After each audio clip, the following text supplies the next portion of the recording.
আমরা যে ব্রহ্মচারী সাদা যারা পড়ে আছে তাদেরকে বলা হয় ব্রহ্মচারী। ঠিক আছে? যারা ব্রহ্মচর্য পালন করছে, ব্রহ্মচারী জীবন যাপন করছে। তখন দীক্ষার খুব প্রয়োজনীয়তা আছে। আমরা অনেকেই ভাবি যে দীক্ষা নেব না, আমাকে দীক্ষা দিতে হবে। খুব সুন্দর একটি গল্প আছে। কি গল্প? যে বিভিন্ন মন্দিরে আমি শুনেছি যে অমাবস্যার সময় মাকে বেঁধে রাখা হয়, এর কারণটা কি? এখন এটা আমাদের বঙ্গদেশে ভীষণ প্রচলন। দেখবে সমস্ত এই অম্বুবাচী করতে না করতে সেই মা কালীদের মূর্তিতে লাল কাপড় দিয়ে বেঁধে, শুধু মা কালী কেন, এই বেশ কয়েকদিন আগে ফেসবুকে দেখলাম, এখন তো ইন্টারনেট যুগে সমস্ত কিছু দেখা যায়, মা সাধারণকেও একবারে চাদর সিঁদুর চাপা দিয়ে, আর কালী মন্দির করতে মা কালীকে তো পারলে বেঁধে দেয়, একবারে খাওয়া দাওয়া বন্ধ, কিচ্ছু খাওয়া যাবে না। তো মা সিংহবাহিনীর মন্দিরে, জয়রামবাটিতে মা সিংহবাহিনীর মন্দির আছে, সেখানে বলির পরিধানের পরে সেই মহাপ্রসাদ তো দুটি। এখন সবাই বলে মহাপ্রসাদ, আসলে মহাপ্রসাদ সবটা নয়, মহাপ্রসাদ দুটি। একটি হচ্ছে জগন্নাথের যেটি প্রসাদ আর যেগুলো পাওয়া যায়, সেই একটি মহাপ্রসাদ। আরেকটা হচ্ছে এই যে বলির যে অংশ। তোমার বলি দেওয়াটা কি সঠিক? দেখো, শাস্ত্র অনুযায়ী বলছি বলি দেওয়াটা সঠিক। কেন সঠিক? তুমি যখন মহারাজ কেমন আছেন? চলছে মায়ের কৃপায়। আচ্ছা, আমি একটা জিনিস খুব জানতে চাই, আমার একটা কিউরিয়াসিটি খুব। আমি অনেককে দেখেছি বেলুড় মঠে বা রামকৃষ্ণ মিশনে, অনেকে গেরুয়া বস্ত্র পরে, অনেকে আছে সাদা বস্ত্র পরে, যেমন আপনি পরে আছেন। এটার ডিফারেন্সটা?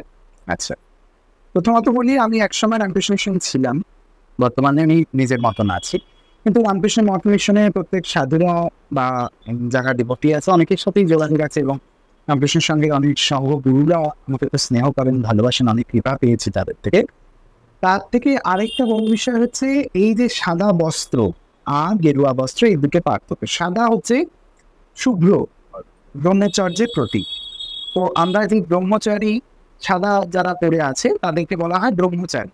ঠিক আছে? যারা ব্রহ্মচর্য পালন করছে, ব্রহ্মচারী জীবন যাপন করছে, সেই এর পরবর্তী স্টেপটা হচ্ছে গেরুয়া। অর্থাৎ যখন বিরোজা হোম হয়, হোম করে সে তার নিজের যদি পিতা মাতা জীবিত থাকে তাদের আত্মশ্রাদ্ধ হয়, এবং তারপরে নিজের আত্মশ্রাদ্ধ, যাদের যা যা নিয়ম আছে, নিয়মাবলী আছে, সেই প্রসেসে নিজের বিরোজা হোম করে নিজের আত্মশ্রাদ্ধ করে তারপরে তিনি ওই গেরুয়া বইন বসন ধারণ করেন। এই হচ্ছে দুটো সাদা এবং গেরুয়ার মধ্যে পার্থক্য। এটা হচ্ছে ব্রহ্মচারী বেশ। এই ভাবে কাটিয়ে জীবনযাপন করবার পর তারপরে তুমি ওই ওই সন্ন্যাস হতে থেকে গুরু থেকে সন্ন্যাস দীক্ষা লাভ করে সন্ন্যাস করতে হতে। মহারাজ, যদি জিজ্ঞেস করি যে এই যে আপনাদের স্কুলের ব্যাপারে যদি একটু ছোট করে জিজ্ঞেস করি, এটা কবে থেকে চলছে? এটা 2016 সাল থেকে। 2016 সাল থেকে চলছে। আমি মঠ থেকে ফিরে এসেছি, তারপরে 1 বছর কেটে যায়, 1-1.5 বছর। তারপরে কোনো একজন মহারাজ, শ্রীমৎ স্বামী গুড়াকেশানন্দজি মহারাজ, তিনি আমাকে বলেন যে এইভাবে জীবনযাপন করছিস, তার থেকে বরঞ্চ একটা কিছু ভাব। তো সেইভাবে রমনা রামকৃষ্ণ মিশনে উনি বর্তমানে আছেন। তিনি দেওঘরে ছিলেন, আমি যখন দেওঘর রামকৃষ্ণ মিশনে ছিলাম তখন উনি দেওঘরে ছিলেন। তো ওই প্রসেসে আর কি স্ক্রিনটা মায়ের নামে শুরুটা মা শারদা ডে স্ক্রিন। মহারাজ নিজে আসেন, এবং এখন বর্তমানে যিনি রামকৃষ্ণের সঙ্গে সহ সংবাদপত্র শ্রীমৎ স্বামী বিমলাত্মানন্দজি মহারাজ আমার অ্যানুয়াল প্রোগ্রামে এসেছিলেন। মহারাজের সাথে থেকে মহারাজের অনেক কৃপা পেয়েছি, কারণ আমার মন্ত্র গুরু হচ্ছেন শ্রীমৎ স্বামী আত্মস্থানন্দজি মহারাজ, রামকৃষ্ণ মঠ মিশনের 15তম সংবাদক ছিলেন, এবং তিনি ছিলেন শ্রীরামকৃষ্ণের সপার্ষদ, অর্থাৎ স্বামী বিজ্ঞানানন্দজি মহারাজ। অর্থাৎ আমাদের যে বেলুড় মঠের মন্দির আমরা দেখি, সেই উনি আর্কিটেক্ট ছিলেন, এবং খুব কালক্রমে ওনার বেলঘরিয়াতেই ওনার পূর্বাশ্রম ছিল। আমরা জানি বেলঘরিয়ার যে ফ্লাইওভার দিয়ে উঠি, বেলঘরিয়া ফ্লাইওভারের পাশেই দেখা যায়, ওটি হচ্ছে বিজ্ঞান মহারাজের বাড়ি ছিল। উনি এখানেই জন্ম হয়েছিল না। এবং পরবর্তীকালে বিজ্ঞান মহারাজ রামকৃষ্ণের সাথে সাক্ষাৎ হয়, এবং শ্রীরামকৃষ্ণ থেকে নামচর বিভিন্ন হয়ে তিনি রামকৃষ্ণের সঙ্গে সংবাদক্ষ হন, প্রেসিডেন্ট হন। এবং পরবর্তীকালে তিনি আত্মস্থানন্দজি মহারাজকে দীক্ষাদান করেন, অনেককে দীক্ষাদান করেন। সেই আত্মস্থানন্দজি থেকে তিনি আমায় কৃপা করে মঞ্চ দিয়েছিলেন, এবং তারই প্রধান সচিব ছিলেন এই স্বামী বিমলাত্মানন্দজি, এখন যিনি রামকৃষ্ণ মঠ মিশনের সহ সংবাদক্ষ। মহারাজেরও অনেক কৃপা পেয়েছি, মহারাজ আমায় অনেক কৃপা করেছেন। এবং পূজনীয় বাগীশানন্দজি মহারাজ, রামকৃষ্ণের সঙ্গে আরেকজন সহ সংবাদক্ষ মহারাজ, তার আমি কয়েকদিন তার সেবা করবার সুযোগ পেয়েছি, কিন্তু তার কাছেও খুব কাছাকাছি যেতে পেরেছিলাম, এই ঠাকুরের অশেষ কৃপা। আচ্ছা, আপনি বললেন না যে মন্ত্রের যে ব্যাপারটা, মন্ত্র, এই মন্ত্রের ব্যাপারটা কি? মন্ত্র দীক্ষা হচ্ছে একটি খুব সুন্দর একটা দীক্ষার খুব প্রয়োজনীয়তা আছে। আমরা অনেকেই ভাবি যে দীক্ষা নেব না, আমাকে দীক্ষা দিতে পারে। খুব সুন্দর একটি গল্প আছে। কি গল্প? ভগবান যখন জনার্দন অর্থাৎ নারায়ণ এবং লক্ষ্মী যারা বৈকুণ্ঠে রয়েছে, তো নারায়ণ সাথে দেখা করতে গেছে তার পরম ভক্ত নারদ। আমরা সকলেই জানি নারদ সবসময় নারায়ণ নারায়ণ করেন এবং তিনি রিটার্ন করেন যে তিনি সব থেকে বড় ভক্ত। তো যখন গিয়েছে তখন যাওয়ার পরে প্রভুর সাথে কথা বলে যখন চলে যাচ্ছে, জনার্দন মা লক্ষ্মীকে বলছেন যে যেখানটা নারদ বসেছে সেই জায়গাটা গোবর ছড়া দাও, গোবর এবং গঙ্গা জল ছিটা দিতে বলছেন। মা লক্ষ্মী তো অবাক যে স্বয়ং নারদ তার এত বড় ভক্ত, তিনি এই কথা কেন বলছেন তাকে। তখন নারায়ণ বুঝতে পেরেছেন, মা লক্ষ্মী বুঝতে পারছেন না। এবং মা লক্ষ্মী তার এই কৌতূহল নিবারণের জন্য তিনি প্রশ্নই করে ফেললেন জনার্দনকে যে কি কারণে এই কাজ তিনি করতে বলছেন।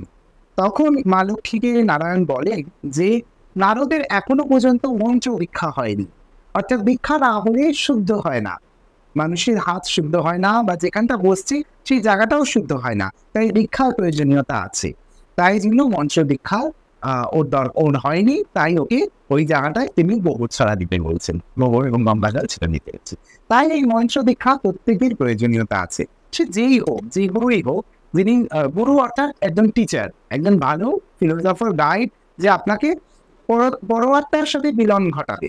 গুরুই তো যিনি, আমরা যখন বলে না, খুব সুন্দর একটা গল্প আছে, আমাদের মর্শিদ একজন সংবাদদাতা মহারাজ বলেছিলেন, তুই ঠিক বলেছিস, চুরি করতে গেলেও চোরকে গুরুর প্রয়োজন আছে।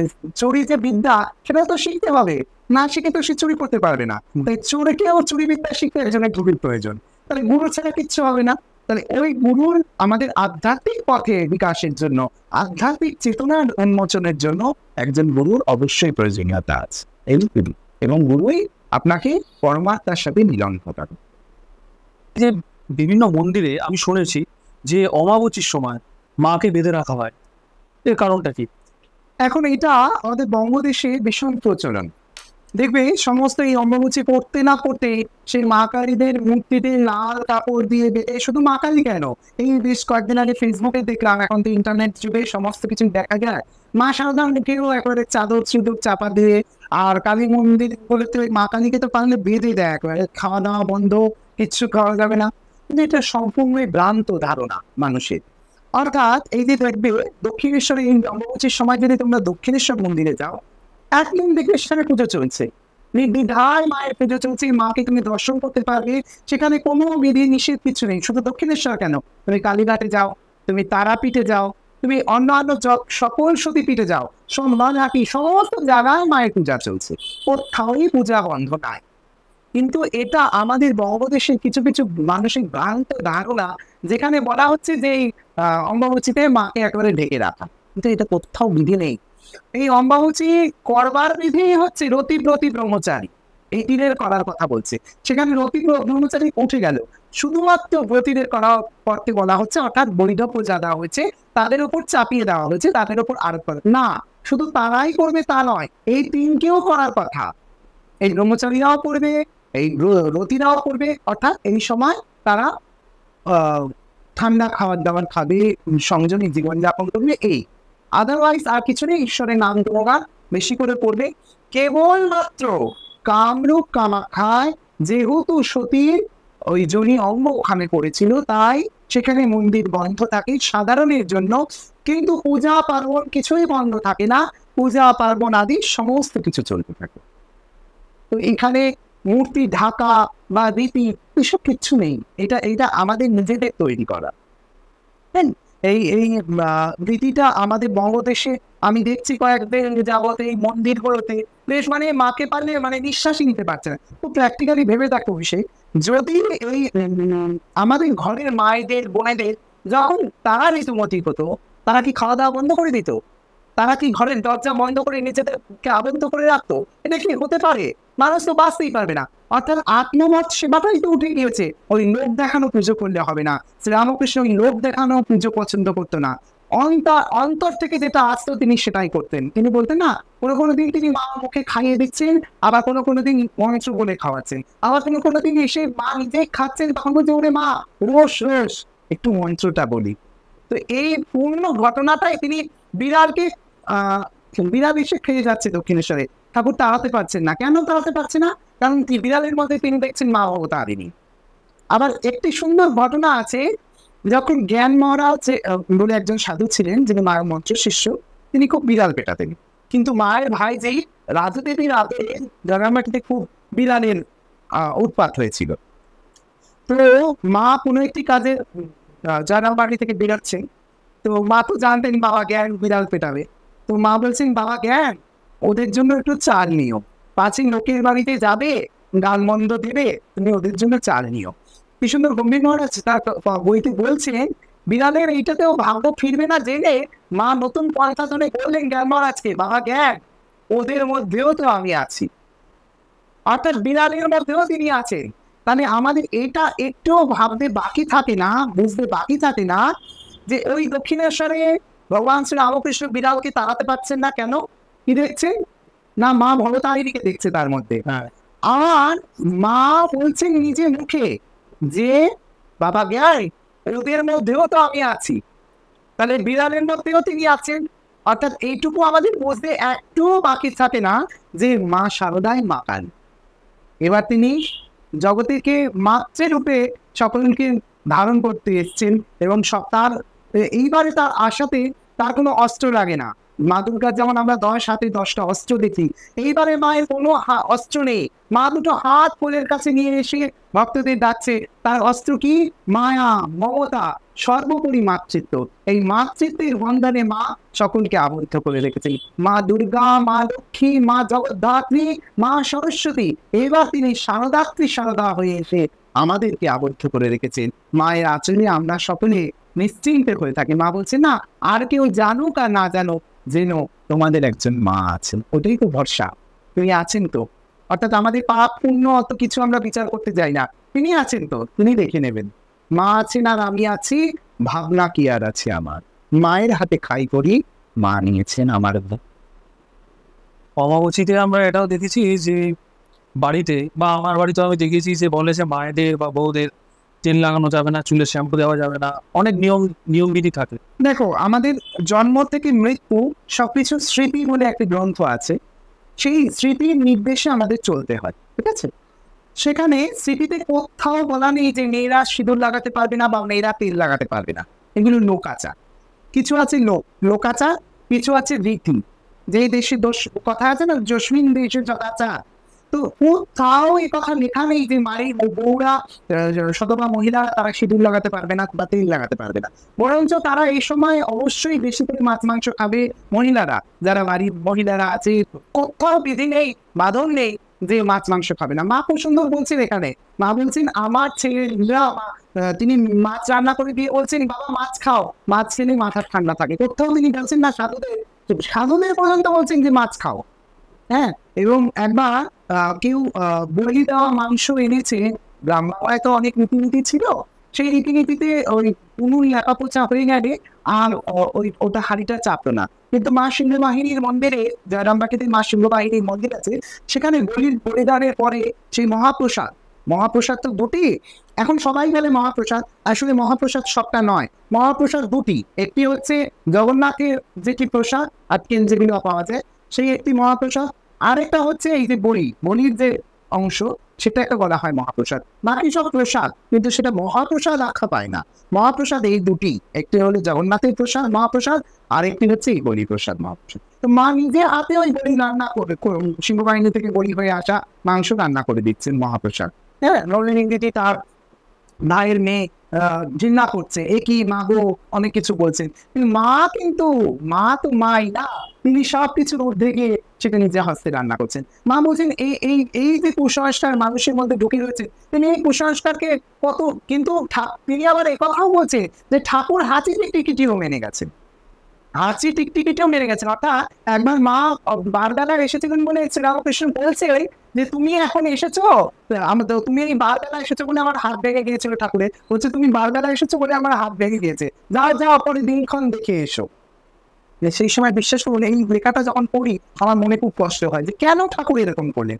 ভাবুন জয়রামবাটি থেকে দক্ষিণেশ্বর, কামারপুকুর থেকে দক্ষিণেশ্বর ম্যাটার অফ জোক সেই সময়, এখনকার মতন এত সুযোগ সুবিধা ছিল না। সেই সময় মা পদে পড়েছে, অত কষ্ট করে গিয়েছে, যাওয়ার পরে ঠাকুর বলছেন আজ কেন এসেছো, দিনক্ষণ দেখে আসনি, বারবেলা এসেছো তাই আমার হাত ভেঙে গেছে, যাও যাও পরে দিনক্ষণ দেখে এসো। মা বলছেন তাহলে আমি যাই, তখন বলছি না আজ থাকো কাল যেও। মানে কেউ মানে এখনকার মহিলারা হলে ঝগড়া করতে বসবে, কোনো কিচ্ছু নেই, ঝগড়া নেই, কিচ্ছু নেই, মা মেনে নিচ্ছেন। তো এগুলো তিনি দেখাচ্ছে লোকাচারের প্রয়োজনীয়তা আছে, কিন্তু তার মানে এই নয় ওটাকে নিয়ে অতিরঞ্জিত করা, এই পুজো দেবে না। দেখবেন অনেক বাড়িতে ঠাকুরকে খেতে দেওয়াই বন্ধ করে দেয়, আরে তারা কি অপরাধ করলো। মহিলা ঠাকুর হলে তো আরেক উৎপাত, মা লক্ষ্মীর জন্য কি বলা, এই কয়েকদিন আর খেতে খেতে পারে না, বেশ খাওয়া দাওয়াই বন্ধ হয়ে যায় বেশ তাদের। এটা কোথাও লেখা নেই, কোথাও। এই যে যারা বলছে তাদেরকে একটা বললেন তো কোথায় লেখা আছে আমাকে দেখান, কিন্তু আর দেখাতে পারবেন। ঠাকুর এই যে বললেন না সমস্ত সাধনা করে বললেন যত মত তত পথ, উনি এতগুলো সাধনা করলেন, করে শেষ মুহূর্তে বললেন যত মত তত পথ। কেন বললেন? অর্থাৎ যে পথ দিয়ে যাও আলটিমেট ডেস্টিনেশনটা তোমার এক জায়গায় মিলবে, তোমার ডেস্টিনিটা এক জায়গায়, কিন্তু আমরা ওই আমার গুরু বড় তোমার বড় ছোট এই করেই আমাদের দিন কেটে যায়। আচ্ছা, তাহলে এই মিথগুলো কেন তৈরি হয়েছে যে এগুলো তো মেনেই আসছে, মানে না মেনে আসছে, এটা বুঝতে হবে তৎকালীন সময়ের সাথে সাথে আমাদের সবকিছু পাল্টেছে, তাই না?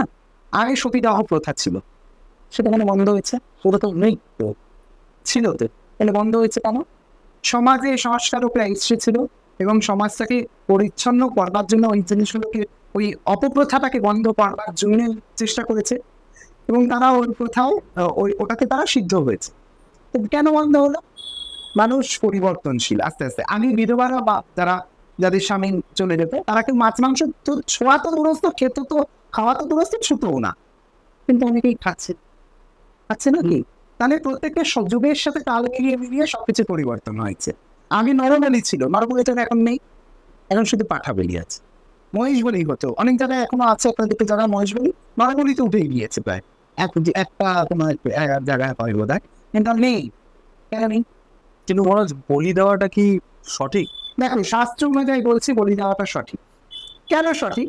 তুমি যখন এই যে জামাই ষষ্ঠী গেল, তুই গেছিলি না জামাই ষষ্ঠীতে, খেয়েছিস পাঠা, তখন বেশ ভালো লেগেছে। কিন্তু এটাই যখন পুজো এখানে আসছে তখন কিছু কিছু ধর্মপিপাসু মানুষদের কাছে হৃদয় লাগছে, আহা পাঠাটাকে কেটে ফেললো। আর এখানে যখন খাচ্ছিস তখন তো এই পাঠাটাকে মেরে খাচ্ছিস, তখন ক্ষতি হচ্ছে না? তখন কি করে খাচ্ছ? দেখবে শিবরাত্রির দিন বহু দুধ পিপাসী মানুষদের হৃদয় জেগে ওঠে, আরে এত জ্ঞান দুধ ধরে দেওয়া হচ্ছে, কত হচ্ছে বাচ্চা শিশুদের খাওয়ালে। অবশ্যই স্বামীজি বারবার বলছেন শিব জ্ঞানে জীব সেবা, ঠাকুরকে বলেছেন ঠাকুর একদিন স্বামীজিকে ধিক্কার দিচ্ছে, বৈষ্ণবরা বলছেন জীবের দয়া। যখন ঠাকুরের কাছে কথাটি এলো ঠাকুর বলছেন ধিক্কার দিয়ে বলছে, ছি তুই জীবে দয়া করা কে? শিব জ্ঞানে জীব সেবা। অর্থাৎ রামকৃষ্ণ মঠ মিশন বা ভারত সেবাশ্রম সংঘ এরা শিব জ্ঞানে, কাউকে আমরা দয়া করছি না, তারা আমাদের কাছ থেকে সেবা নিয়ে আমাদের দয়া করছে, এই মনোভাবটা নিয়ে রামকৃষ্ণ মিশন চলে বা ভারত সেবাশ্রম সংঘ চলে। এটাই তো ভাবা উচিত। কিন্তু এই বলে যে যখন দেওয়া হচ্ছে ওখানে তখন মনে হচ্ছে আহা তখন পাঠাটার উপর কি দয়া, কিন্তু ওই পাহাড়ে আমি বাড়িতে আহা রবিবার দিন ভেজ কষিয়ে রান্না করে খাচ্ছি, তখন আর কিচ্ছু হচ্ছে না গো, তখন খাওয়া যাচ্ছে। তার মানে মানুষের চিন্তাধারার মধ্যেই সমস্যা, চিন্তাধারার সমস্যা। অর্থাৎ এখানেও খুব সুন্দর একটি গল্প আছে, আমরা তাকে কি দিতে পারি? যিনি জগদীশ্বরী তাকে আমরা নতুন করে কি দেওয়ার আছে বলতে পারি? কিছুতেই নেই। পারি সব, ওই গঙ্গা জলে গঙ্গা পূজা। খুব সুন্দর কথা মেতে একটি গল্প আছে। কেমন গল্প? শ্রীরামকৃষ্ণ বলছেন, গল্প করে তিনি উত্তর দিতেন তো, তো গল্পে বলছেন এক বাগানে মণি তিনি গিয়েছেন, মালি বসে আছেন, মালি হঠাৎ করে এসে বললেন বাবু আপনার জন্য একটা পাকা পেঁপে রেখেছি, খুব গাছ পাকা পেঁপে। তো মনিব তো জানে এই বাগানে তার, এই পেঁপে গাছও তার, ওই পাকা পেঁপেও তার, আবার এই মালিটি যে কাজ করছে এ তার পয়সা পুষ্ট লোক। কিন্তু তিনি দেখছেন যে সে কতটা ভালোবাসে তাকে, কতটা তার প্রতি কনসাস, যে তার জন্য ওই পাকা পেঁপেটাকে নিয়ে রেখেছে। অর্থাৎ ঈশ্বর বা শ্রীরামকৃষ্ণ বা মা শারদা বা জগদীশ্বরী যে যাকে মানে, তিনি হৃদয়টা দেখেন, অন্তরটা দেখেন, তুমি কি দিচ্ছ তা দেখে না, কিন্তু তারই নেওয়া জিনিস আমি তাকে দিচ্ছি, আমার মনটা তিনি দেখছেন। অর্থাৎ আমি পাঠা খেলেও দোষ নেই বাবু, আর বলি দিলে মা তুমি খাও, ওই গল্পটার মতন, মা তুমি আমাকে ওইটা দাও তাহলে তোমাকে একটা পাঠা বলি দেবো, সেটা নয়, সেই ব্যাপারটা নয়। আমার মা বললো, কি রে 5টা পাঠা দিলে, লাওয়ার কথা ছিল দিলি না, আচ্ছা মা এবারে তুমি করে দাও, তোমাকে 3টে পাঠা দেবো, তাও দেয় না। তারপর বলছে, কি রে তো 3টে পাঠা দেওয়ার কথা ছিল, করে দিয়েছে 5টা, বলছে কি রে দিলি না, তখন বলছে আচ্ছা মা এবার তুমি করে দাও, তোমায় একটা পাঠা দেবো, তারপরেও দেয় না। তখন মা বলছে, কি রে তুই তো একটা পাঠা, বলছে আচ্ছা মা তোমাকে একটা হাঁস দেবো, তখন বলছে আচ্ছা হাঁস দে, তাই সই তাই দে। তারপর বলছে মা তোর দুটো হাত আছে, কেটে খেতে পারছিস না, মানে হাঁসটা একটু মেরে খেয়ে নে কেটে, আমার আবার নিতে লাগবে কেন। আমাদের হচ্ছে ওই কাজের সময় কাজই, কাজ করালেই বাঁচি, এসে নিয়েছে। আচ্ছা আচ্ছা। তো তার মানে আমাদের যারা আমরা এইসবই, অনেক সময় তো আমরা এটাও দেখেছি না যে নিরামিষ আমিষের যে ব্যাপারটা, হ্যাঁ, এই নিরামিষ যে পুজোর সময় উপোস করে থাকতেই হবে, উপোস করে কোথাও বলা নেই উপোস করে থাকতে হবে, ঠাকুর কোথাও বলছে না, নির্জলার তো কোথাও বিধি নেই। আমরা যে এই যে নির্জলা উপবাস করি, একমাত্র শিবরাত্রি ব্যতীত অন্য কোনো পুজোয় নির্জলার বিধি নাই, আমরা নিজেরা তৈরি করা। কোথাও তুমি তো মা বলছেন বাবা খেয়ে দিয়ে পেট ঠান্ডা করে পূজা করো, কোথাও বলছে না উপোস করে পূজা করো। আর যে যে যারা উপোস করে পূজা করার কথা বলছে সেখানে দেখবে অন্য বিষয় আছে, সেই কারণে একটা দুটো জায়গায় বলছেন, কিন্তু খালি পেটে নয়, ফল মিষ্টি খেয়ে পেটটাকে ঠান্ডা করে, তুমি মা ভাতটা খেলে না বা অন্য কিছু খেলে না, মাছ মাংস খেলে না, যেটাতে তোমার শরীর গরম হয় সেই জিনিস খেলে না, তুমি ফল খাও, ফল খেয়ে পেট ঠান্ডা করে, মিষ্টি খেয়ে পেট ঠান্ডা করে পুজো করো, শরবত খাও, কোথাও বলা নেই নির্জলা উপবাস করে তোমায় মাকে পুজো দিতে হবে, নাহলে মা তোমার খর্ব নিয়ে তারা করবে বাবা, এর আমি কোথাও পাইনি। নিরামিষ আমিষের লজিকটা কি? নিরামিষ আমিষ দেখো, দেবতাকে অনেক রকম ভাবে পুজো করা যায়, ঠিক আছে। না আমি বলছি বারের যে ব্যাপারটা, যে আমাকে এইবার নিরামিষ খেতে হবে, ওইবার নিরামিষ খেতে হবে। দেখো এগুলো মানুষের সৃষ্টি, আমি বললাম লোকাচার, হ্যাঁ এগুলো মানুষের সৃষ্টি, কিন্তু দেবতাদের মধ্যে অনেকে আছেন যারা পুরোপুরি নিরামিষ খান, যেমন নারায়ণ, তিনি একদম নিরামিষ খান। হ্যাঁ শিব ঠাকুর, আমরা যখন দুর্গা পূজা করি তখন শিবের জন্য নীলকণ্ঠ ভৈরব, তার জন্য আলাদা নিরামিষ ব্যবস্থা করতে হয়। তো এগুলো হচ্ছে আচার, এগুলো হচ্ছে রিচুয়ালস। এগুলোর ঊর্ধ্বে গিয়ে যদি যাও, ওই যে ত্রিসন্ধ্যা যে কালী বলে, পূজা সন্ধ্যা চিকিৎসায়, সন্ধ্যা তার সন্ধানে ফিরে, প্রভু সন্ধে নাহি পায়, গয়া গঙ্গা প্রভা সাদী, কাশী কাঞ্চিকে বাঁচায়, তাই না গানে বলছে কবি। তো গয়া গঙ্গা প্রভা সাদী সবই আমার মনে, ঠাকুর বলছেন মনে বনে কোণে, ঈশ্বরকে কোথায় রাখবে, মনে বনে কোণে, সবটাই আমার মন। আমার মনটাই যদি বলে অভিষেক ভালো, তাহলে অভিষেক ভালো, আর হারিকোন বলে যদি আমার মনটা বলে না অভিষেক খুব বদমাইশ ছিলেন, তাহলেই বদমাইশ। সবটাই মন, তুমি তোমার মনকে জিজ্ঞাসা করবে, তোমার মন অ্যান্সার দেবে, সেটার জন্য নিজেকে তৈরি করতে হবে। শ্রীমদ ভগবত এর সাথে আমাদের যে এখন যে সায়েন্স, এর কি কোনো মিল আছে? অবশ্যই আছে, সায়েন্স ছাড়া বর্তমানে কিছু চলতে পারে না, বর্তমান ভাবে অতীত কিচ্ছু নেই, ভবিষ্যৎ সবটাই সায়েন্সে মেলানো। কিরকম, এই যে কৃষ্ণর জন্ম, ঠিক আছে, তার আগে আমরা জানি কংসের কারাগারে তাকে আটকানো হয়, ঠিক আছে। তো আটকে রয়েছেন মা দেবকী এবং বসুদেব, এরা একের পর এক শিশুদের হত্যা করছে। এই সপ্তম গর্ভ, আমরা সকলে জানি অষ্টম গর্ভ হচ্ছে শ্রীকৃষ্ণ, তার আগের যে সপ্তম গর্ভ, এই সপ্তম গর্ভটা গেল কোথায়?